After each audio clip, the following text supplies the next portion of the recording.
നമസ്കാരം. 24 റൗണ്ടപ്പ് ആരംഭിക്കുന്നു. എല്ലാ പ്രേക്ഷകർക്കും സ്വാഗതം. ഞാൻ പ്രവിത ലക്ഷ്മി. വിശദമായ വാർത്തകൾ നോക്കാം. പത്മ പുരസ്കാരങ്ങൾ പ്രഖ്യാപിച്ചു. MT വാസുദേവൻ നായർക്ക് മരണാനന്തര ബഹുമതിയായി പത്മവിഭൂഷൺ. മലയാളി ഹോക്കി താരം PR ശ്രീജേഷിനും ഹൃദയ ശസ്ത്രക്രിയാ വിദഗ്ധൻ ജോസ് ചാക്കോ പെരിയപുറത്തിനും നടി ശോഭനയ്ക്കും നടൻ അജിത്തിനും പത്മഭൂഷൺ.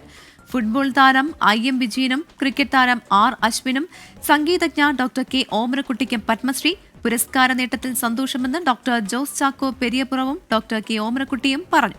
അഭിമാന നിമിഷമെന്ന് നടി ശോഭനയും 24നോട് പ്രതികരിച്ചു. തീർച്ചയായിട്ടും നമുക്ക് നമ്മുടെ കേരളത്തിന്റെ ഒരു വൈദ്യശാസ്ത്ര രംഗത്തിന്റെ ഒരു വലിയ അംഗീകാരമായിട്ട് വേണം നമ്മളുടെ ഈ ബഹുമതിയെ കരുതാനായിട്ട്. നമുക്കറിയാമല്ലോ, ഇന്ത്യയിലെ ഏറ്റവും ആരോഗ്യ മേഖലയിൽ മികച്ചു നിൽക്കുന്ന സംസ്ഥാനമാണ് കേരളം. അപ്പൊ ആ സംസ്ഥാനത്ത് ജോലി ചെയ്യുവാനും അവിടെ നിന്ന് നമ്മളുടെ മെഡിക്കൽ രംഗത്തെ മുന്നോട്ട് കൊണ്ടുപോകാനും എനിക്ക് സാധിച്ചതിന്റെ ഒരു അംഗീകാരമായിട്ട് വേണം ഇതിനെ കരുതാനായിട്ട്. വളരെ സന്തോഷമുണ്ട്.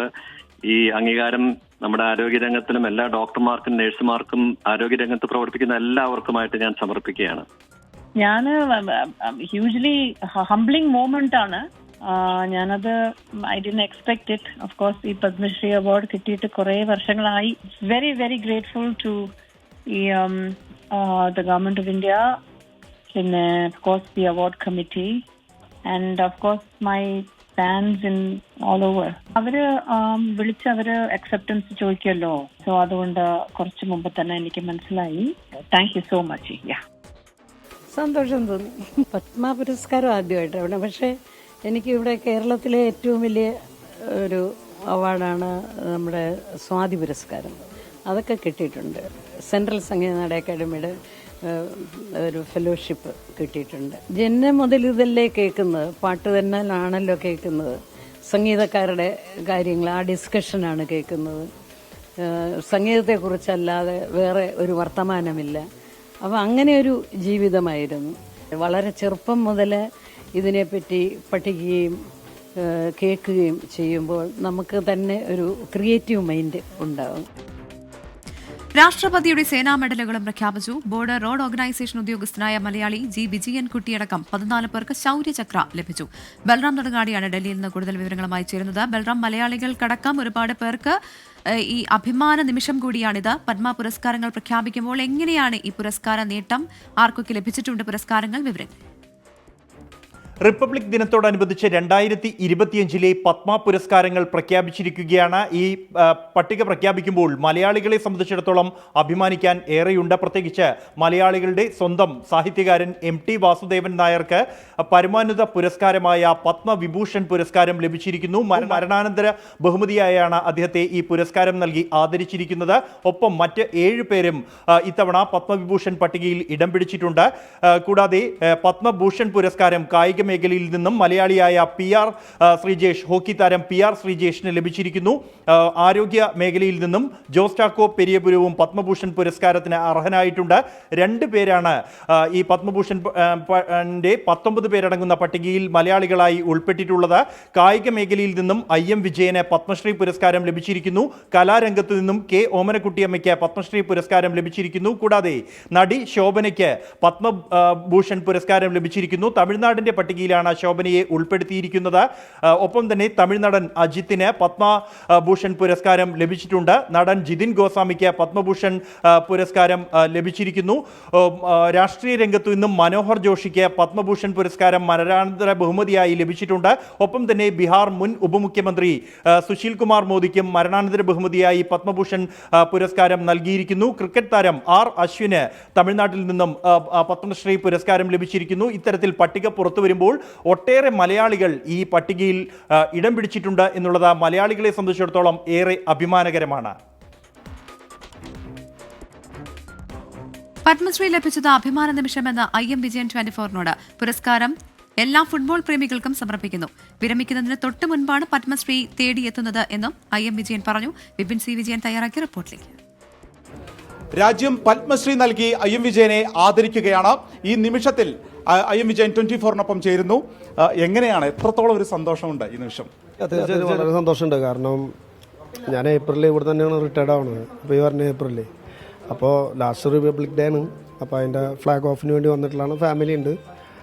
അപ്പോൾ അതിൻ്റെ മുന്നേ തന്നെ 25-ാം തീയതി, അതായത് ഇന്ന് ഒരു പത്മശ്രീ IM വിജയന് പത്മശ്രീ കിട്ടിയതെന്ന് പറയുമ്പോൾ ഒരു വലിയൊരു അഭിമാനമാണ്.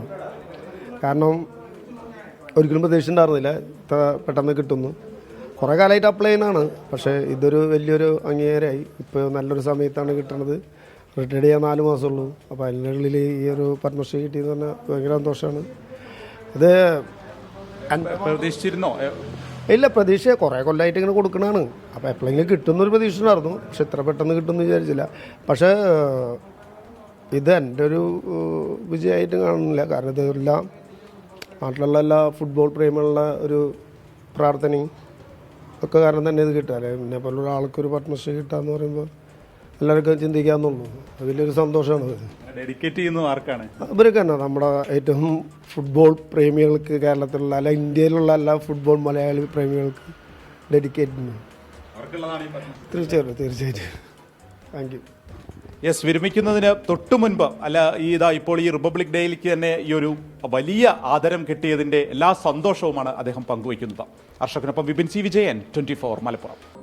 റിപ്പബ്ലിക് ദിന സന്ദേശത്തിൽ ഒരു രാജ്യം ഒരു തെരഞ്ഞെടുപ്പ് ബില്ലിനെ പിന്തുണച്ച രാഷ്ട്രപതി ദ്രൗപദി മുർമു തെരഞ്ഞെടുപ്പുകളെ ഒന്നിപ്പിക്കുന്നത് രാജ്യത്ത് ഭരണസ്ഥിരത ഉറപ്പാക്കും. രാജ്യത്തെ ജനങ്ങളെ ഒന്നിപ്പിക്കുന്നത് ഭരണഘടനയെന്നും രാഷ്ട്രപതി. 76ാമത് റിപ്പബ്ലിക് ദിന സന്ദേശത്തിൽ കേന്ദ്ര സർക്കാരിന്റെ പ്രഖ്യാപിത ലക്ഷ്യമായ ഒരു രാജ്യം ഒരു തെരഞ്ഞെടുപ്പിനെ രാഷ്ട്രപതി ദ്രൗപദി മുർമു പ്രകീർത്തിച്ചു. തെരഞ്ഞെടുപ്പുകളെ ഒന്നിപ്പിക്കുന്ന നടപടി രാജ്യത്ത് ഭരണസ്ഥിരത ഉറപ്പാക്കുമെന്നും നയവ്യത്യാസം ഇല്ലാതാക്കുമെന്നും സാമ്പത്തികമായി ഉൾപ്പെടെ നിരവധി നേട്ടങ്ങൾ ഉറപ്പാക്കുമെന്നും രാഷ്ട്രപതി. The government continues to assign top priority to financial inclusion, expanded to provide more people access to a variety of financial support schemes. ഒരു രാജ്യം ഒരു തെരഞ്ഞെടുപ്പ് ബില്ല് സംയുക്ത പാർലമെന്ററി സമിതിയുടെ പരിഗണനയിലിരിക്കെയാണ് രാഷ്ട്രപതി ബില്ലിനെ പിന്തുണച്ചത്. പൊതുക്ഷേമത്തിന് കേന്ദ്ര സർക്കാർ പുതിയ നിർവചനം നൽകിയെന്നും പാർപ്പിടം, കുടിവെള്ളം തുടങ്ങിയ അടിസ്ഥാന ആവശ്യങ്ങളെ അവകാശങ്ങളാക്കിയെന്നും രാഷ്ട്രപതി. ആഗോളതലത്തിൽ ഇന്ത്യ വികസനത്തിൽ വ്യക്തമായ ഇടം കണ്ടെത്തിയെന്നും ഇന്ത്യ നേതൃസ്ഥാനത്തേക്ക് കുതിക്കുകയാണെന്നും റിപ്പബ്ലിക് ദിന സന്ദേശത്തിൽ രാഷ്ട്രപതി പറഞ്ഞു. 24 ഡൽഹി. 76ാം റിപ്പബ്ലിക് ദിനാഘോഷത്തിനൊരുങ്ങി രാജ്യം. അതിർത്തിയിലും തന്ത്രപ്രധാന മേഖലകളിലും കനത്ത ജാഗ്രതാ നിർദ്ദേശമുണ്ട്. റിപ്പബ്ലിക് ദിനാഘോഷത്തിൽ മുഖ്യാതിഥിയാകാൻ കഴിഞ്ഞതിൽ അഭിമാനമെന്ന് ഇന്തോനേഷ്യൻ പ്രസിഡന്റ് പ്രബോവോ സുബിയാന്റോ പറഞ്ഞു. റിപ്പബ്ലിക് ദിനാഘോഷ പരിപാടികളുടെ പശ്ചാത്തലത്തിൽ കനത്ത സുരക്ഷയിലാണ് ഡൽഹി. 70 കമ്പനി അർദ്ധസൈനികരെയും 15,000-ഓളം പോലീസ് ഉദ്യോഗസ്ഥരെയുമാണ് ചെങ്കോട്ടയിലും പരിസരങ്ങളിലുമായി വിന്യസിച്ചിരിക്കുന്നത്. അതിർത്തിയിലും തന്ത്രപ്രധാന മേഖലകളിലും കനത്ത ജാഗ്രതാ നിർദ്ദേശം നൽകിയിട്ടുണ്ട്. ആഘോഷങ്ങളുടെ ഭാഗമായി നഗരത്തിൽ ഗതാഗത നിയന്ത്രണം ഏർപ്പെടുത്തും. റിപ്പബ്ലിക് ദിനാഘോഷ പരിപാടിയിൽ മുഖ്യാതിഥിയായി എത്തിയ ഇന്തോനേഷ്യൻ പ്രസിഡന്റ് പ്രബോവോ സുബിയാന്റോയുമായി പ്രധാനമന്ത്രി നരേന്ദ്രമോദി കൂടിക്കാഴ്ച നടത്തി. പ്രതിരോധം, ഊർജം, ആരോഗ്യം, ഉൽപാദനം തുടങ്ങിയ മേഖലകളിൽ ഇരു രാജ്യങ്ങളും ഒന്നിച്ചു പ്രവർത്തിക്കും. സൈബർ കുറ്റകൃത്യങ്ങളും ഭീകരവാദവും ഇല്ലാതാക്കാൻ ഒന്നിച്ചു മുന്നോട്ടു പോകാനും ധാരണ. Fintech, artificial intelligence, internet of things और डिजिटल पब्लिक इंफ्रास्ट्रक्चर जैसे क्षेत्रों में हमने आपसी सहयोग को और सशक्त करने का निर्णय लिया है. 76ാമത് റിപ്പബ്ലിക് ദിനം ആഘോഷിക്കുന്ന ഇന്ത്യയ്ക്ക് ഇന്തോനേഷ്യൻ പ്രസിഡന്റിന്റെ അഭിനന്ദനം. നാളെ രാവിലെ 9:30 ആഘോഷ പരിപാടികൾ ആരംഭിക്കും. റൈസിന ഹിൽസിൽ നിന്ന് കർത്തവ്യപഥ് വഴി ചെങ്കോട്ടയിലേക്കാണ് പരേഡിന്റെ റൂട്ട്. പ്രൗഢഗംഭീരമായ റിപ്പബ്ലിക് ദിന പരേഡ് കാണാനെത്തുന്നവർക്കായി നാളെ പുലർച്ചെ 3 മണി മുതൽ ഡൽഹി മെട്രോ സർവീസ് നടത്തും. വിപുലമായ ആഘോഷങ്ങൾ, കനത്ത സുരക്ഷാ ക്രമീകരണം, സുവർണ ഇന്ത്യ, വികസനവും പൈതൃകവും എന്ന പ്രമേയത്തിന്മേലാണ് ഇക്കുറി ആഘോഷങ്ങൾ. ഡൽഹിയിലെ കർത്തവ്യപഥിൽ നിന്ന് ക്യാമറാമാൻ ആശിഷ് മട്ടുവിനൊപ്പം വിനീത VG 24. മാനന്തവാടി പഞ്ചാരക്കൊല്ലിയിൽ ജനവാസ മേഖലയിൽ നരഭോജി കടുവയുടെ സാന്നിധ്യം വീണ്ടും. നൌഫൽ എന്ന പ്രദേശവാസിയുടെ വീടിന് സമീപത്താണ് കടുവയെ കണ്ടത്. RRT പരിശോധന നടത്തിയെങ്കിലും കടുവയെ പിന്നീട് കണ്ടെത്താനായില്ല. ജനങ്ങൾ കൂടുതൽ ജാഗ്രത പാലിക്കണമെന്ന് വനം വകുപ്പ് മുന്നറിയിപ്പ് നൽകി.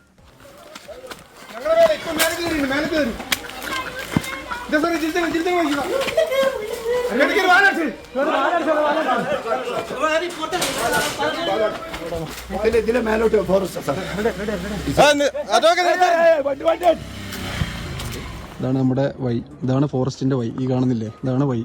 ഇവിടെ നിന്നാണ് ഒരു വലിയൊരു മരമുണ്ട്. ഈ മരത്തിന്റെ അടിയിൽ നിന്നാണ് സാധനം കാണുന്നത്. ചാടാനുള്ള എയിമിൽ നിൽക്കായിരുന്നു എന്നാണ് ഇവരൊക്കെ കണ്ട. അമ്മ എവിടെ നിന്ന് കണ്ടേ? ഇതാ ഇങ്ങോട്ട് പാസ് ചെയ്ത് പോയി എന്നാണ് പറയുന്നത്. RRT സംഘമൊക്കെ വന്നിട്ട് അതിൻ്റെ ഉള്ളിലോട്ട് കയറിയിട്ടുണ്ട്. പഞ്ചാരക്കൊല്ലിയിൽ കണ്ടെത്തിയ കടുവ Wayanad wildlife north and south ഡിവിഷനുകളുടെ ഡേറ്റാബേസിൽ ഉള്ളതല്ല എന്ന സൂചന. കർണാടക നാഗർഹോള ടൈഗർ റിസർവിനോടും നാഷണൽ ടൈഗർ കൺസർവേഷൻ അതോറിറ്റിയോടും വനംവകുപ്പ് വിവരങ്ങൾ തേടിയിട്ടുണ്ട്. അഭിജിത്ത് മുഴക്കുന്നാണ് കൂടുതൽ വിശദാംശങ്ങളുമായി ചേരുന്നത്. അഭിജിത്ത്, ഈ കടുവയെ കണ്ടെത്താനുള്ള നടപടികൾ അതെങ്ങനെയാണ് പുരോഗമിക്കുന്നത്? കൂടുതൽ വിവരങ്ങൾ എങ്ങനെയാണ്? പ്രതിഷേധങ്ങളേറെ കണ്ട ദിവസമാണ് പഞ്ചാരക്കൊല്ലിയിൽ കടന്നുപോകുന്നത്. കടുവയുടെ ആക്രമണത്തിൽ കൊല്ലപ്പെട്ട രാധയുടെ സംസ്കാരം കഴിഞ്ഞതിന് തൊട്ടു പിന്നാലെ ഈ പ്രദേശത്തുള്ളവർ ബേസ് ക്യാമ്പായ പ്രിയദർശിനി എസ്റ്റേറ്റിലേക്ക് എത്തി തങ്ങളുടെ പ്രതിഷേധം അറിയിച്ചു. അവരുടെ പ്രതിഷേധത്തിൻ്റെ ഏറ്റവും പ്രധാനപ്പെട്ട കാരണം ഈ കടുവയെ വെടിവെച്ച് കൊല്ലാൻ എന്താണ് വൈകുന്നത് എന്നുള്ളതായിരുന്നു.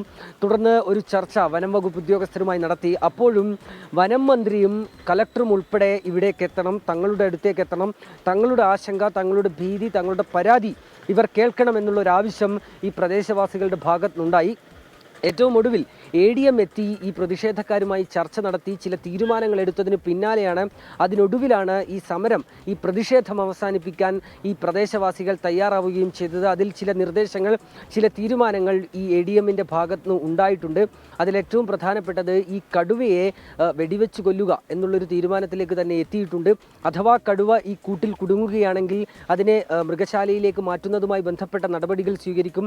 ഒപ്പം ഇവിടെ ഈ യാത്ര ചെയ്യുന്നതിനാവശ്യമായി, കുട്ടികൾക്ക് സ്കൂളിലേക്ക് അടക്കം പോകുന്നതിനാവശ്യമായി വാഹന സൗകര്യം ഏർപ്പെടുത്തും. ഒപ്പം എസ്റ്റേറ്റിലുള്ളവർക്ക് സാമ്പത്തിക സഹായം നൽകും. തുടങ്ങിയ തീരുമാനങ്ങളെല്ലാം ഇന്ന് ഈ ഉദ്യോഗസ്ഥരുടെ ഭാഗത്തുനിന്നുണ്ടാവുകയും ചെയ്തു. മറ്റൊരു പ്രധാനപ്പെട്ട കാര്യം, ഈ കടുവയെ ഈ പ്രിയദർശിനി എസ്റ്റേറ്റിന് സമീപത്തുള്ള തേയിലത്തോട്ടത്തിനടുത്ത് വെച്ച് ഈ നാട്ടുകാരിൽ തന്നെ ചിലർ കണ്ടു എന്നുള്ള വാർത്തയാണ്. അത് വൈകിട്ടോടെയാണ് എത്തിയത്.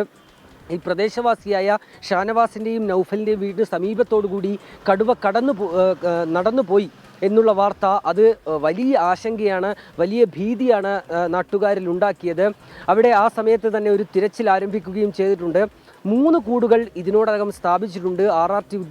RRT സംഘം ഈ പ്രദേശത്ത് ക്യാമ്പ് ചെയ്യുന്നുണ്ട്. ഈ ക്യാമ്പ് ചെയ്ത് അവർ അന്വേഷണം ഊർജിതമായ നിലയിൽ തന്നെ മുന്നോട്ട് കൊണ്ടുപോകുന്നുണ്ട് എന്നുള്ളതാണ് ഏറ്റവും പ്രധാനപ്പെട്ട കാര്യം. നാളെയും സമാനമായ രീതിയിലുള്ള പരിശോധന നടക്കുകയും ചെയ്യും. അരുൺ സക്കറിയുടെ നേതൃത്വത്തിലുള്ള ഈ സംഘം, വിദഗ്ധരുടെ സംഘം കൂടി ഈ ദൗത്യത്തിൻ്റെ ഭാഗമായിട്ടുണ്ട്. മറ്റൊന്ന്, നാളെ വയനാട് കലക്ട്രേറ്റിൽ വെച്ച് അവലോകന യോഗം നടക്കുന്നുണ്ട്. ഈ അവലോകന യോഗത്തിൽ വനം മന്ത്രി AK ശശീന്ദ്രനും പങ്കെടുക്കുന്നുണ്ട് എന്നുള്ളതാണ് ഏറ്റവും പ്രധാനപ്പെട്ട കാര്യം. ചില സുപ്രധാനമായ തീരുമാനങ്ങൾ ഈ യോഗത്തിലും ഉണ്ടാകും എന്നാണ് നമ്മൾ പ്രതീക്ഷിക്കുന്നത്. ഏതായാലും വലിയൊരു പ്രതിഷേധത്തിന് ഇന്ന് പഞ്ചാരക്കൊല്ലി സാക്ഷിയായി എന്നുള്ളത് തന്നെയാണ്. നാളെയും ഈ ദൗത്യവുമായി ബന്ധപ്പെട്ട നടപടികളിലേക്ക് വനം വകുപ്പ് ഉദ്യോഗസ്ഥരുൾപ്പെടെ നീങ്ങുകയും ചെയ്യും. അഭിജിത്ത് മുഴക്കുന്നാണ് വിവരങ്ങൾ നൽകിയത്. അതേസമയം വയനാട് പടമലയിലും കടുവയെ കണ്ടതായി നാട്ടുകാർ പറഞ്ഞു. വനം വകുപ്പ് ഉദ്യോഗസ്ഥർ സ്ഥലത്തെത്തി വിവരശേഖരണം നടത്തി. സംസ്ഥാനത്ത് വന്യജീവി ആക്രമണത്തിൽ പൊറുതിമുട്ടി ജനം. കോഴിക്കോട് കൂടരഞ്ഞിയിൽ വനം വകുപ്പ് സ്ഥാപിച്ച കൂട്ടിൽ പുലി കുടുങ്ങി. വയനാട് അതിർത്തിയായ തമിഴ്നാട് നീലഗിരിയിൽ കാട്ടാനയുടെ ആക്രമണത്തിൽ യുവാവ് കൊല്ലപ്പെട്ടു. പാലക്കാട് വാളയാറിൽ കാട്ടാന കർഷകനെ ആക്രമിച്ചു. കൊല്ലം പത്തനാപുരത്തും പാലക്കാട് പട്ടാമ്പിയിലും പുലി ഇറങ്ങി. 3 ആഴ്ച മുമ്പാണ് കോഴിക്കോട് കൂടരഞ്ഞിക്ക് സമീപം പെരുമ്പൂളയിൽ വനംവകുപ്പ് കൂട് സ്ഥാപിച്ചത്. ഇന്നലെ രാത്രിയോടെ 3 വയസ്സ് പ്രായമുള്ള ആൺപുലി കുടുങ്ങി.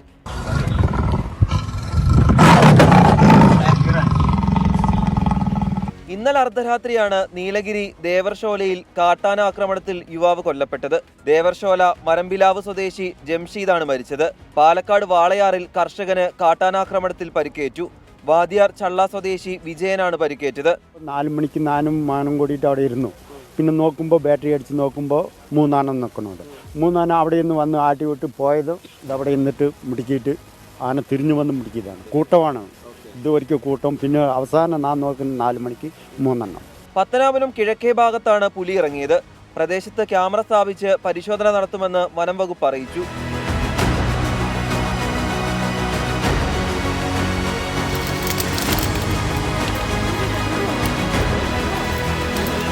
പാലക്കാട് പട്ടാമ്പി കാരക്കാട് പുലിയെ കണ്ടതായി അഭ്യൂഹം. എന്നാൽ കാട്ടുപൂച്ചയാകാനാണ് സാധ്യത എന്ന നിഗമനത്തിലാണ് വനംവകുപ്പ് ഉള്ളത്. വിവിധ ബ്യൂറോകൾക്കൊപ്പം 24 കോഴിക്കോട്. കോഴിക്കോട് കൂടിരഞ്ഞിയിൽ വനംവകുപ്പിന്റെ കൂട്ടിൽ കുടുങ്ങിയ പുലിക്ക് ആരോഗ്യ പ്രശ്നങ്ങളില്ല. ഫോറസ്റ്റ് സർജൻ പരിശോധന നടത്തി. പുലിയെ നാളെ മലബാർ സാങ്ച്വറിയിലെ ഉൾവനത്തിൽ തുറന്നുവിടും. 3 വയസ്സ് പ്രായമുള്ള ആൺപുലിയാണ് ഇന്ന് പുലർച്ചെ കെണിയിൽ വീണത്. പുലി താമരശ്ശേരി ഫോറസ്റ്റ് ഓഫീസിലാണ് നിലവിലുള്ളത്.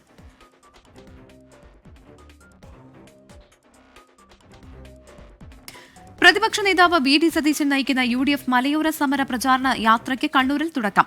ഇരിക്കൂർ മണ്ഡലത്തിലെ കരുമഞ്ചാലിൽ KC വേണുഗോപാൽ MP യാത്ര ഉദ്ഘാടനം ചെയ്തു. ഫെബ്രുവരി 5 വരെ വിവിധ ജില്ലകളിലെ 20 കേന്ദ്രങ്ങളിലായാണ് പര്യടനം.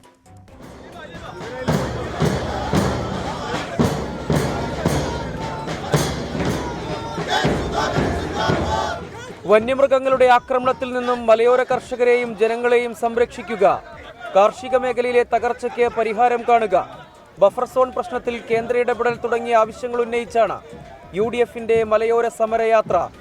ആവർത്തിക്കുന്ന വന്യമൃഗാക്രമണ പ്രശ്നങ്ങളെ ഗൗരവമായി സമീപിക്കുന്നുവെന്ന സന്ദേശം നൽകുന്നതിനോടൊപ്പം വരാനിരിക്കുന്ന തദ്ദേശ തിരഞ്ഞെടുപ്പ് മുന്നൊരുക്കവും UDF ലക്ഷ്യമിടുന്നു. ജീവിക്കാനുള്ള അവകാശത്തിനു മുകളിലല്ല വന്യജീവി സംരക്ഷണ നിയമമെന്ന് യാത്ര ഉദ്ഘാടനം ചെയ്ത KC വേണുഗോപാൽ. വന്യജീവികൾക്ക് നമ്മൾ ആരും എതിരല്ല, പക്ഷെ വന്യജീവികളുടെ ജീവിതം മനുഷ്യജീവനേക്കാൾ വലുതാണ് എന്ന് നമ്മൾ വിശ്വസിക്കുന്നില്ല എന്ന് പറയാനാണ് നമ്മൾ ആഗ്രഹിക്കുന്നത്. UDF മലയോര ജനതയ്ക്കൊപ്പമെന്ന് പ്രതിപക്ഷ നേതാവ് വി.ഡി. സതീശൻ.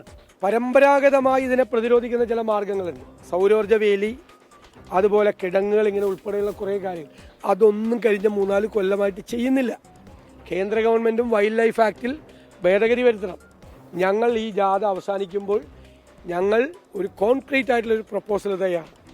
ഗവൺമെന്റുകൾ അതിന് പരിഹാരം ഉണ്ടാക്കണം. മലയോര മേഖലകളിലെ UDF അനുകൂല ക്രൈസ്തവ വോട്ടുകളിലെ വിള്ളലടയ്ക്കാൻ കൂടി ലക്ഷ്യമിട്ടുള്ളതാണ് UDFന്റെ സമരയാത്ര. 24 കണ്ണൂർ.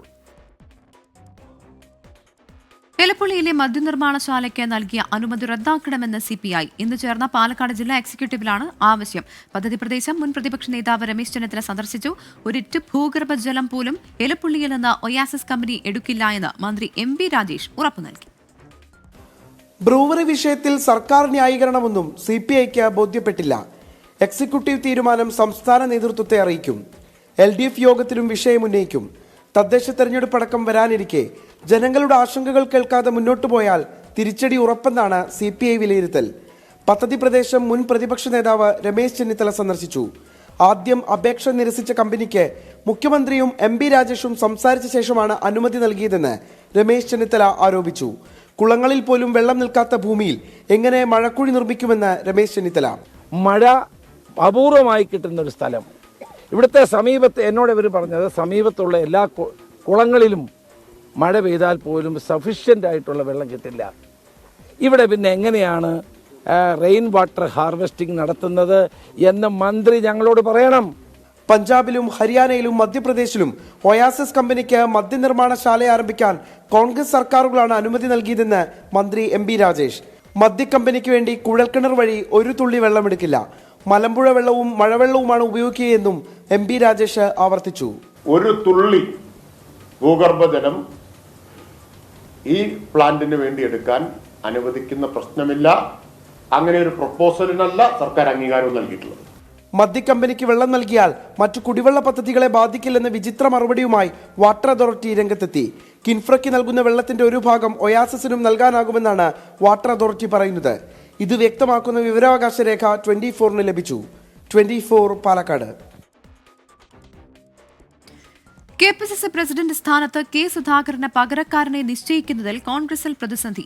കേരളത്തിലെ നേതാക്കൾക്കിടയിൽ ഏകാഭിപ്രായമില്ലാത്തതാണ് പ്രതിസന്ധിക്ക് കാരണം. അഭിപ്രായ ഭിന്നതകൾക്കിടെ നേതാക്കൾക്ക് മുന്നറിയിപ്പുമായി AICC general secretary KC Venugopal രംഗത്ത് വന്നു. കോൺഗ്രസിലെ അനൈക്യം മുന്നണിയിൽ അരോചകമായി മാറുന്നുവെന്ന് RSP സംസ്ഥാന സെക്രട്ടറി ഷിബു ബേബി ജോൺ വിമർശിച്ചു. കേരളത്തിന്റെ ചുമതലയുള്ള AICC general secretary Deepa Das Munshi നേതാക്കളെ നേരിൽ കണ്ടെങ്കിലും നേതൃമാറ്റത്തിൽ സമവായമായില്ല. K. സുധാകരനെ KPCC അധ്യക്ഷ സ്ഥാനത്തു നിന്നും മാറ്റണമെന്ന് പറയുന്ന നേതാക്കൾക്കും പകരം നിർദ്ദേശിക്കാൻ പേരുകളില്ല. നേതാക്കൾക്കിടയിൽ സമവായത്തിലെത്തിയ ശേഷം മാത്രം പുനഃസംഘടന എന്നതാണ് ഒടുവിലെ തീരുമാനം. ചർച്ചകളെല്ലാം മാധ്യമ സൃഷ്ടി എന്ന് പ്രതിപക്ഷ നേതാവ് വി.ഡി. സതീശൻ. ഒരു ചർച്ചയും നടന്നിട്ടില്ലെന്ന് K. മുരളീധരൻ. അതൊന്നും ഞങ്ങളല്ലല്ലോ തീരുമാനിക്കേണ്ടത്.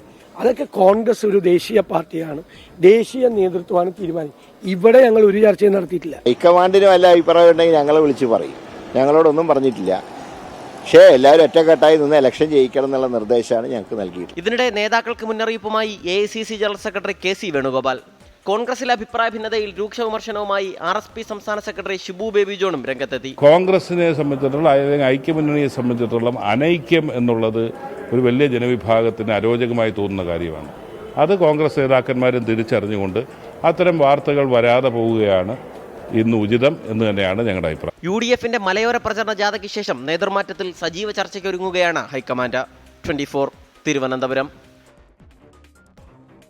സംസ്ഥാന BJPയിൽ വൻ അഴിച്ചുപണി. സംസ്ഥാന നേതാക്കളെ ജില്ലാ അധ്യക്ഷന്മാരാക്കി പാർട്ടിയുടെ പുതിയ പരീക്ഷണം. 4 വനിതകൾ ജില്ലാ ചുമതലയിലേക്ക്. ചൊവ്വാഴ്ച ദേശീയ നേതൃത്വം ജില്ലാ അധ്യക്ഷന്മാരുടെ പട്ടിക പ്രഖ്യാപിക്കും. 30 സംഘടനാ ജില്ലകളിലേക്കുമുള്ള അധ്യക്ഷന്മാരുടെ പട്ടികയായി. തിരുവനന്തപുരം സെൻട്രലിൽ കരമന ജയൻ ജില്ലാ അധ്യക്ഷനാകും. നിലവിൽ BJP സംസ്ഥാന സെക്രട്ടറിയാണ്. ആലപ്പുഴ സൗത്തിൽ സംസ്ഥാന വക്താവ് സന്ദീപ് വചസ്പതി, കോഴിക്കോട് ടൗണിൽ സംസ്ഥാന സെക്രട്ടറി പ്രകാശ് ബാബു, കോഴിക്കോട് നോർത്തിൽ യുവമോർച്ച സംസ്ഥാന അധ്യക്ഷൻ പ്രഫുൽ കൃഷ്ണൻ, തൃശൂർ വെസ്റ്റിൽ മഹിളാമോർച്ച സംസ്ഥാന അധ്യക്ഷ നിവേദിത സുബ്രഹ്മണ്യം എന്നിവർ അധ്യക്ഷന്മാരാകും.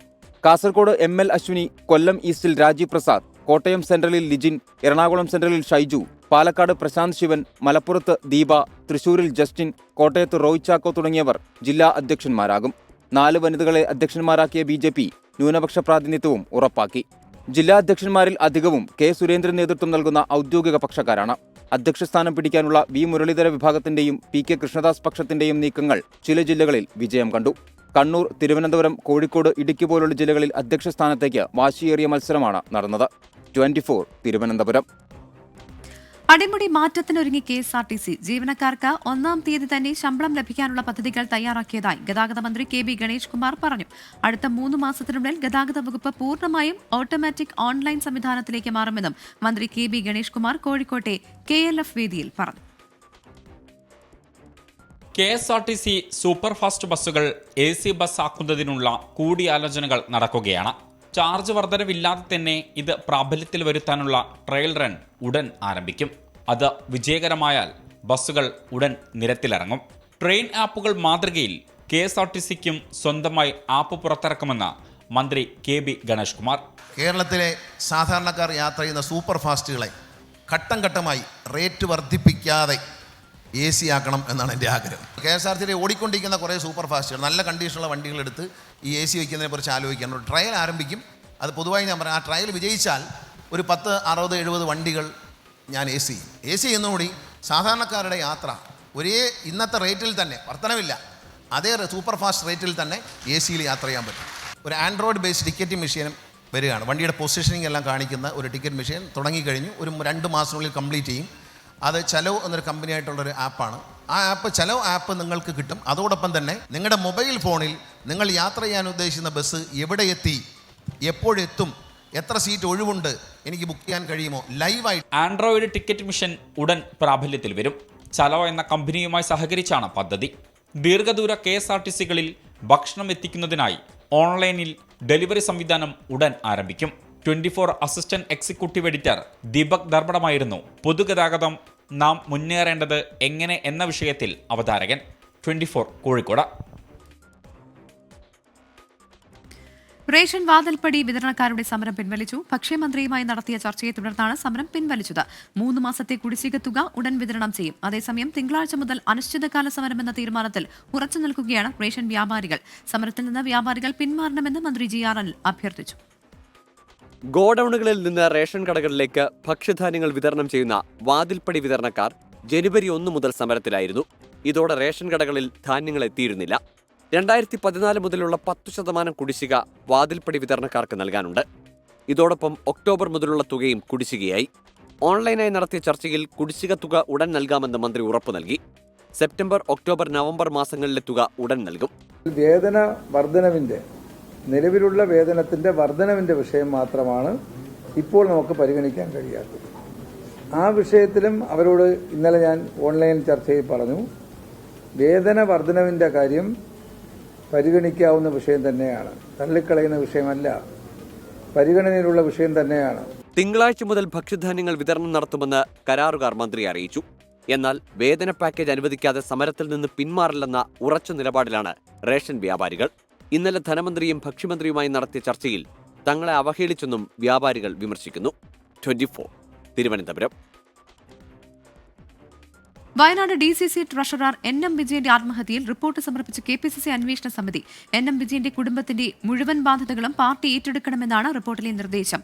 കേസിൽ പ്രതിയായ IC ബാലകൃഷ്ണൻ MLA അറസ്റ്റ് ചെയ്ത് വിട്ടയച്ചു. തിരുവഞ്ചൂർ രാധാകൃഷ്ണന്റെ നേതൃത്വത്തിലുള്ള അന്വേഷണ സമിതി കഴിഞ്ഞ ദിവസമാണ് KPCC നേതൃത്വത്തിന് റിപ്പോർട്ട് നൽകിയത്. NM വിജയന്റെ കുടുംബത്തിന്റെ മുഴുവൻ ബാധ്യതകളും പാർട്ടി ഏറ്റെടുക്കണം, കുടുംബത്തെ ചേർത്തു നിർത്തി സംരക്ഷിക്കണം, സമാനമായ സംഭവങ്ങൾ ആവർത്തിക്കാതിരിക്കാൻ പാർട്ടി നിയന്ത്രണത്തിലുള്ള സഹകരണ സ്ഥാപനങ്ങളിൽ KPCC നിരീക്ഷണം കർശനമാക്കണമെന്നും നിർദ്ദേശമുണ്ട്. NM വിജയന്റെ മരണത്തിൽ വയനാട്ടിലെ പാർട്ടി നേതൃത്വത്തിന് വീഴ്ച സംഭവിച്ചതായി റിപ്പോർട്ടിൽ പരാമർശമുള്ളതായാണ് സൂചന. എന്നാൽ ഇതു സംബന്ധിച്ച വിവരങ്ങൾ നേതൃത്വം സ്ഥിരീകരിക്കുന്നില്ല. റിപ്പോർട്ട് വിശദമായി പഠിച്ച് തുടർ നടപടികൾ സ്വീകരിക്കാനാണ് KPCC നേതൃത്വത്തിന്റെ തീരുമാനം. NM വിജയന്റെ ആത്മഹത്യാ കേസിൽ ഒന്നാം പ്രതിയായ IC ബാലകൃഷ്ണനെ പോലീസ് അറസ്റ്റ് ചെയ്ത് ജാമ്യത്തിൽ വിട്ടു. 2 ദിവസം ചോദ്യം ചെയ്തതിനു ശേഷമാണ് പോലീസ് നടപടി. കേസിൽ MLAക്ക് നേരത്തെ മുൻകൂർ ജാമ്യം ലഭിച്ചിരുന്നു. AV ജയശങ്കർ, 24 തിരുവനന്തപുരം. മുൻ MLA PV അൻവർ ആലുവയിൽ അനധികൃതമായി പട്ടയഭൂമി സ്വന്തമാക്കിയെന്ന പരാതിയിൽ പരിശോധനയുമായി വിജിലൻസ്. എടത്തല പഞ്ചായത്ത് ഓഫീസിലും കെട്ടിടം നിർമ്മിച്ച സ്ഥലത്തുമാണ് തിരുവനന്തപുരത്തു നിന്നുള്ള വിജിലൻസ് സംഘം പരിശോധന നടത്തിയത്. ഡൽഹിയിലെ ഡെപ്റ്റ് റിക്കവറി ട്രിബ്യൂണലിൽ നിന്ന് ലേലത്തിൽ ഭൂമി സ്വന്തമാക്കിയത് എന്നാണ് അൻവറിന്റെ വിശദീകരണം. ആലുവ ഈസ്റ്റ് വില്ലേജിൽ ഉൾപ്പെട്ട പട്ടയാവകാശം മാത്രമുള്ള 11.34 ഏക്കർ സ്ഥലം നിയമവിരുദ്ധമായി പോക്കുവരവ് നടത്തി സ്വന്തമാക്കിയെന്നാണ് പരാതി. വിജിലൻസ് ഡയറക്ടർക്ക് കൊല്ലം സ്വദേശിയും വ്യവസായിയുമായ മുരുകേഷ് നൽകിയ പരാതിയിലാണ് പ്രാഥമിക അന്വേഷണം. വിജിലൻസ് ഇൻസ്പെക്ടർ സിജു കെ നായരുടെ നേതൃത്വത്തിലുള്ള സംഘമാണ് എടത്തലയിലെത്തി പരിശോധന നടത്തിയത്. തീരുമാനമൊന്നും ആയിട്ടില്ല, ബാക്കി പരിശോധന നടത്തിയിട്ട് മറുപടി പറയാം. സർക്കിളാണ് വിജിലൻസ് സർക്കിളാണ്. 99 വർഷത്തേക്ക് പാട്ടത്തിനെടുത്ത സ്ഥലം PV അൻവർ സ്വന്തം പേരിലേക്ക് മാറ്റിയെന്നാണ് ആരോപണം. നേവിയുടെ ആയുധ സംഭരണശാലയോട് ചേർന്നാണ് ഭൂമിയും കെട്ടിടവുമുള്ളത്. ഭാഗികമായി നിർമ്മാണം പൂർത്തിയായ ബഹുനില കെട്ടിടത്തിൽ നോളജ് ഹബും കോൺഫറൻസ് ഹാളും നിർമ്മിക്കാനാണ് തീരുമാനിച്ചിരിക്കുന്നത്. അഡീഷണൽ ചീഫ് സെക്രട്ടറി ഈ വിഷയത്തിൽ അന്വേഷണം നടത്താൻ നിർദ്ദേശിച്ചിരുന്നു. തനിക്കെതിരെയുള്ള പകപോക്കലുകളെല്ലാം നേരിടാൻ തയ്യാറാണെന്നും ഭൂമിയുടെ കാര്യത്തിൽ എല്ലാ തെളിവുകളും കയ്യിലുണ്ടെന്നും PV അൻവർ പ്രതികരിച്ചു. 24 കൊച്ചി. കുപ്രസിദ്ധ ഗുണ്ട ഓം പ്രകാശിനെ പോലീസ് കസ്റ്റഡിയിലെടുത്തു. ആക്കുളത്തിന് സമീപത്തെ ആഡംബര ഹോട്ടലിൽ നിന്നാണ് കസ്റ്റഡിയിലെടുത്തത്. MG പ്രതീഷ് തിരുവനന്തപുരത്ത് നിന്ന് ചേരുകയാണ്. പ്രതീഷ്, വിവരങ്ങൾ. പ്രവിധ സിറ്റി പോലീസ് കമ്മീഷണറുടെ സ്പെഷ്യൽ ഡ്രൈവിനിടെയാണ് ഓം പ്രകാശിനെ കസ്റ്റഡിയിലെടുത്തത്. നിലവിൽ തുമ്പ പോലീസാണ് കസ്റ്റഡിയിലെടുത്തിട്ടുള്ളത്. ഈ ആക്കുളത്തിന് സമീപത്തെ ഒരു ഹോട്ടലിൽ സുഹൃത്തുക്കൾക്കൊപ്പം മദ്യപിക്കാൻ എത്തിയ സമയത്താണ് പോലീസ് ഓം പ്രകാശിനെ കസ്റ്റഡിയിലെടുത്തത്. ഈ കഴക്കൂട്ടം തുമ്പ സ്റ്റേഷൻ പരിധിയിലെ ബാറുകളിലെത്തി ഓം പ്രകാശ് അനധികൃത ഇടപാടുകൾ നടത്തുന്നുവെന്ന് പോലീസിന് നേരത്തെ വിവരം ലഭിച്ചിരുന്നു. ഇതിന്റെ അടിസ്ഥാനത്തിൽ കഴിഞ്ഞ കുറച്ച് ദിവസങ്ങളായി ഓം പ്രകാശ് പോലീസിന്റെ നിരീക്ഷണത്തിലായിരുന്നു.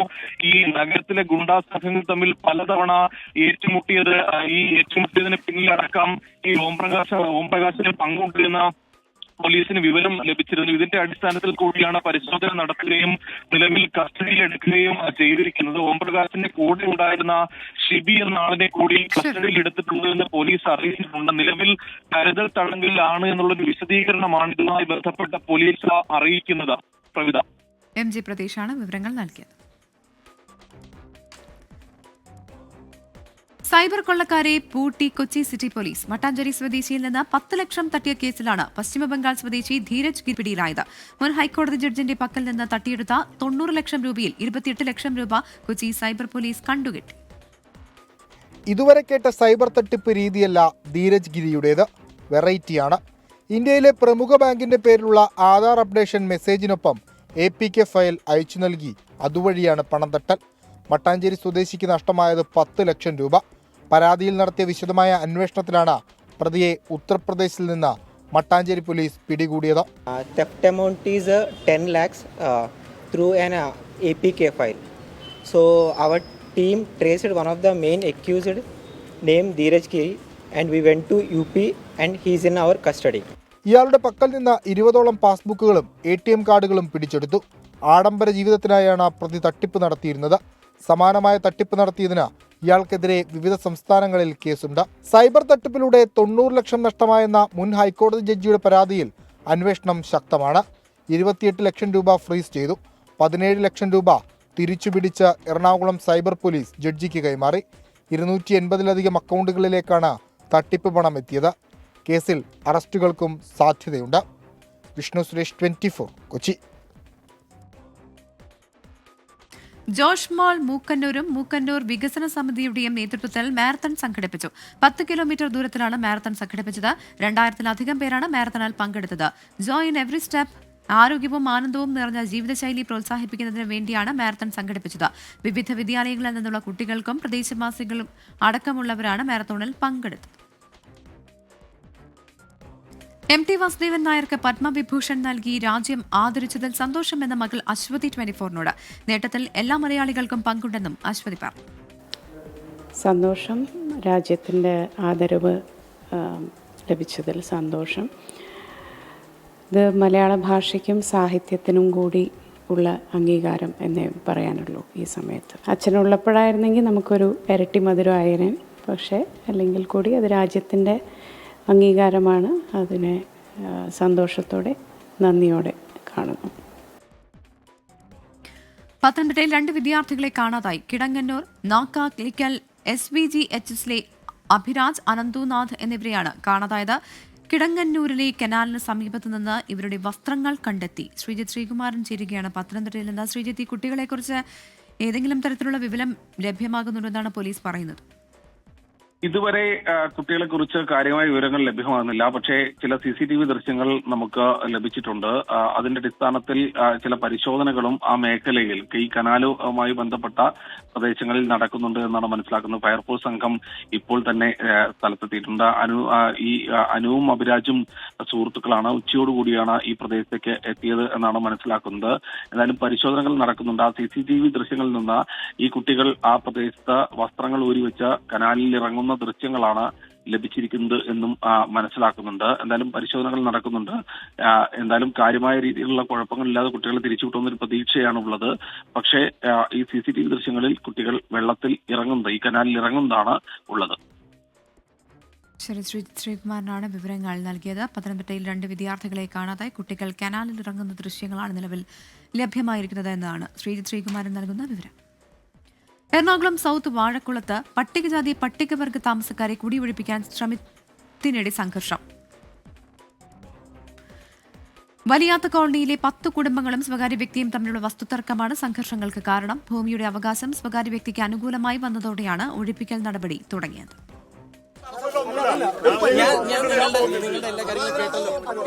സൗത്ത് വാഴക്കുളം മലയിടം തുരുത്ത് വലിയാത്ത് കോളനിയിലാണ് കുടിയൊഴിപ്പിക്കലിനായി അധികാരികൾ എത്തിയത്. വൻ പോലീസ് സന്നാഹത്തോടെ സർവേ ആരംഭിച്ചു. തുടക്കത്തിലെ സംഘർഷമുണ്ടായെങ്കിലും സർവേ നടപടികൾ തുടർന്നു. തങ്ങൾ താമസിക്കുന്നത് പുറമ്പോക്ക് ഭൂമിയിലാണെന്നും ഇതിൽ മറ്റാർക്കും ഉടമസ്ഥതയില്ലെന്നുമാണ് സ്ഥലവാസികൾ പറയുന്നത്. സർക്കാർ പുറമ്പോക്കായ ഭൂമിയാണത്. സർക്കാർ പുറമ്പോക്കെന്ന് കോടതിയിൽ കൃത്യമായിട്ട് തഹസിൽദാർ രേഖപ്പെടുത്തിയിട്ടുണ്ട്, കളക്ടർ രേഖപ്പെടുത്തിയിട്ടുണ്ട്, രേഖകളുണ്ട്. കേരളത്തിൽ മാത്രമാണ് ഒരു സവർണന്റെ ഭൂമി ഒരു ദരിദ്രനോ ഒരു പട്ടികജാതിക്കാരനോ കയ്യേറിയിട്ടില്ല. എറണാകുളം പെരുമ്പാവൂർ റൂട്ടിൽ പെരിയാർ വാലി എന്നറിയപ്പെടുന്ന സ്ഥലത്തോട് ചേർന്ന 19 ഏക്കർ ഭൂമിയിലാണ് തർക്കം. പ്രദേശവാസിയായ ശങ്കരൻ നായർക്കും വലിയാത്ത കോളനിയിലെ 10 കുടുംബങ്ങൾക്കും ഇടയിലുള്ള ഭൂമി തർക്കം വർഷങ്ങൾക്ക് മുൻപ് ആരംഭിച്ചതാണ്. ശങ്കരൻ നായർക്ക് അനുകൂലമായിരുന്നു കോടതി വിധി. അപ്പോൾ മുതൽ കുടിയൊഴിപ്പിക്കൽ ശ്രമങ്ങളും തുടങ്ങി. പല രാഷ്ട്രീയ പാർട്ടികളിൽ നിന്നുള്ളവരുടെ പിന്തുണ വലിയാത്ത കോളനിയിലെ ജനങ്ങൾക്ക് ലഭിക്കുന്നുണ്ട്. 24 കൊച്ചി. കേരള പ്രീമിയർ ലീഗിന്റെ 12ാം പതിപ്പിന് തിങ്കളാഴ്ച തുടക്കമാകും. മഞ്ചേരിയിൽ നടക്കുന്ന ഉദ്ഘാടന മത്സരത്തിൽ ഗോകുലം കേരള FC കേരള ബ്ലാസ്റ്റേഴ്സ് FCയെ നേരിടും. മഞ്ചേരിയിലെ Payyanad stadium, Kozhikode EMS corporation stadium എന്നിങ്ങനെ 2 വേദികളിലായി നടക്കുന്ന മത്സരത്തിൽ 14 ടീമുകളാണ് പോരാടുന്നത്. ആകെ 94 മത്സരങ്ങൾ ടൂർണമെന്റിൽ നടക്കും. എലൈറ്റ് ഫുഡ്സ് ആണ് ടൈറ്റിൽ സ്പോൺസേഴ്സ്. കോർപ്പറേറ്റ് എൻട്രിയിലൂടെ ഇന്റർ കേരള FC എന്ന പുതിയ ടീമും ഇത്തവണ ലീഗിന്റെ ഭാഗമാകുന്നുണ്ട്. ഇവരുടെ ടീം പ്രഖ്യാപനവും ഉദ്ഘാടന ചടങ്ങിൽ നടന്നു. കേരള പ്രീമിയർ ലീഗ് സീസൺ 12ന്റെ തുടക്കം കേരളത്തിലെ ഫുട്ബോളിന്റെ പരിണാമത്തിലെ സുപ്രധാന നാഴികക്കല്ല് ആണെന്ന് Kerala football association president Navas Meeran പറഞ്ഞു. Elite foods corporate director Siji Prathibha സ്മിഡൻ, KFA president Tom Joseph, KFA administration മേധാവി ഷാജി C കുര്യൻ എന്നിവർ പരിപാടിയിൽ പങ്കെടുത്തു. മുംബൈ ഭീകരാക്രമണ കേസ് പ്രതി തഹാവൂർ റാണയെ ഇന്ത്യക്ക് കൈമാറാൻ US സുപ്രീം കോടതിയുടെ അനുമതി. ഇരു രാജ്യങ്ങളും തമ്മിലുള്ള കുറ്റവാളി കൈമാറ്റ ഉടമ്പടി പ്രകാരമാണ് നടപടി. ആരാണ് തഹാവൂർ റാണ? മുംബൈ ഭീകരാക്രമണത്തിൽ എന്താണ് റാണയുടെ പങ്ക്? അതേക്കുറിച്ചുള്ള റിപ്പോർട്ടാണ് ഇനി. 166 പേരുടെ മരണത്തിനിടയാക്കിയ 2008 മുംബൈ ഭീകരാക്രമണത്തിൽ മുഖ്യ പങ്കുകാരനാണ് തഹാവൂർ റാണ. സൂത്രധാരൻ ഡേവിഡ് കോൾമാൻ ഹെഡ്ലി എന്ന ദാവൂദ് ഗീലാനിയുമായി അടുത്ത ബന്ധമുള്ളയാളായിരുന്നു റാണ. 64-കാരനായ റാണ വിവിധ കേസുകളിൽ ശിക്ഷിക്കപ്പെട്ട് വർഷങ്ങളായി ലോസ് ഏഞ്ചലസിലെ ജയിലിലാണ്. 2019 റാണയെ കൈമാറാൻ ഇന്ത്യ അമേരിക്കയ്ക്ക് അപേക്ഷ സമർപ്പിച്ചത്. നിരന്തരമായുണ്ടായ നിയമയുദ്ധത്തിനൊടുവിലാണ് റാണയെ കൈമാറാൻ അമേരിക്കൻ സുപ്രീം കോടതി ഉത്തരവിട്ടത്. വർഷങ്ങളോളം പാകിസ്ഥാൻ സൈന്യത്തിൽ ഡോക്ടറായിരുന്നു റാണ. 1997 കാനഡയിലെത്തിയത്. 2009 ഡാനിഷ് പത്രത്തിന്റെ ഓഫീസുകൾക്ക് നേരെ ആക്രമണത്തിന് പദ്ധതിയിടുന്നതിനിടെയാണ് റാണയും സുഹൃത്തുമായിരുന്ന ഹെഡ്ലിയും US പോലീസിന്റെ പിടിയിലായത്. തുടർന്ന് നടന്ന ചോദ്യം ചെയ്യലിലാണ് മുംബൈ ഭീകരാക്രമണത്തിൽ റാണയുടെ പങ്ക് വെളിവാകുന്നത്. അടിക്കടി ഇന്ത്യ സന്ദർശിക്കാറുള്ള റാണ ആക്രമണത്തിന് മുൻപ് താജ് ഹോട്ടലിൽ താമസിക്കുകയും ചെയ്തിരുന്നു. ഇന്ത്യയിലേക്ക് കടക്കാൻ ഡേവിഡ് ഹെഡ്ലി മറയാക്കിയത് റാണയുടെ ഇമിഗ്രേഷൻ ഏജൻസിയെയാണ്. തനിക്കൊന്നും അറിയില്ലായിരുന്നുവെന്നും ബാല്യകാല സുഹൃത്തായ ഹെഡ്ലി തന്നെ കബളിപ്പിക്കുകയായിരുന്നുവെന്നുമാണ് റാണ അവകാശപ്പെട്ടത്. വിചാരണ സമയത്ത് റാണയുടെ പങ്ക് തെളിയിക്കുന്ന രേഖകൾ അമേരിക്കൻ ഏജൻസികൾ സമർപ്പിച്ചിരുന്നു. പാക് ചാരസംഘടനയായ ISI വഴി ലഷ്കർ-ഇ-തയ്യബയ്ക്ക് റാണ സഹായം നൽകിയതായി സമർത്ഥിക്കാൻ അന്വേഷകർക്ക് കഴിഞ്ഞു. ഗൂഢാലോചന കേസിൽ 14 വർഷത്തേക്ക് ശിക്ഷിക്കപ്പെട്ട് തടവിൽ കഴിയുകയാണ് തഹാവൂർ റാണ ഇപ്പോൾ. Research desk 24. റൗണ്ട് പൂർണ്ണമാകുന്നു.